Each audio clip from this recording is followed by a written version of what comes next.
برطانیہ کے شہر ڈربی محفل میلاد مصطفیٰ صلی اللہ علیہ وسلم محفل کا آغاز تلاوت قرآن پاک سے قاری اخلاق احمد نے کیا۔ پاکستان سے آئے ہوئے ثنا خوان مصطفیٰ نصر اللہ صاحب نے اپنی خوبصورت آواز میں نعت رسول مقبول صلی اللہ علیہ وسلم پڑھ کے محفل کو چار چاند لگا دیے۔ سرکار دو عالم حضرت محمد مصطفیٰ کی سیرت طیبہ پہ برطانیہ کے مشہور عالم دین حضرت علامہ فضل حسین نے روشنی ڈالتے ہوئے بیان کیا کہ اللہ کے نبی نے ہمیشہ محبت کا پیغام دیا۔ میلاد کا یہی مقصد ہے کہ لوگوں کو سرکار دو عالم کی تمام وہ باتیں بتائی جائیں جس سے انسانیت کی عزت شان میں اضافہ ہوتا ہے۔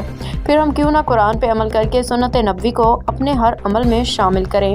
محفل میں خصوصی شرکت صاحبزادہ پیر سید آل محمد نے کی، جنہوں نے اپنے خیالات کا اظہار کرتے ہوئے کہا کہ اللہ تعالیٰ کا بڑا فضل و کرم ہے سرور کائنات رحمت للعالمین حضرت محمد مصطفیٰ کو ہمارے لیے مبعوث فرما کے ہم پہ بہت بڑا احسان کیا۔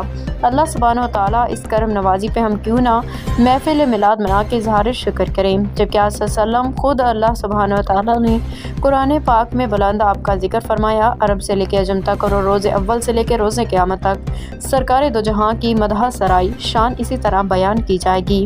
اس محفل کے میزبان چودھری امجد جاوید وڑائچ نے سرکار کے میلاد کی خوشی میں کیک کاٹا۔ تمام آنے والے دوستوں کا شکریہ ادا کیا ہے جنہوں نے اس محفل میں شرکت کر کے میرے گھر کو چار چاند لگا دیے ہیں۔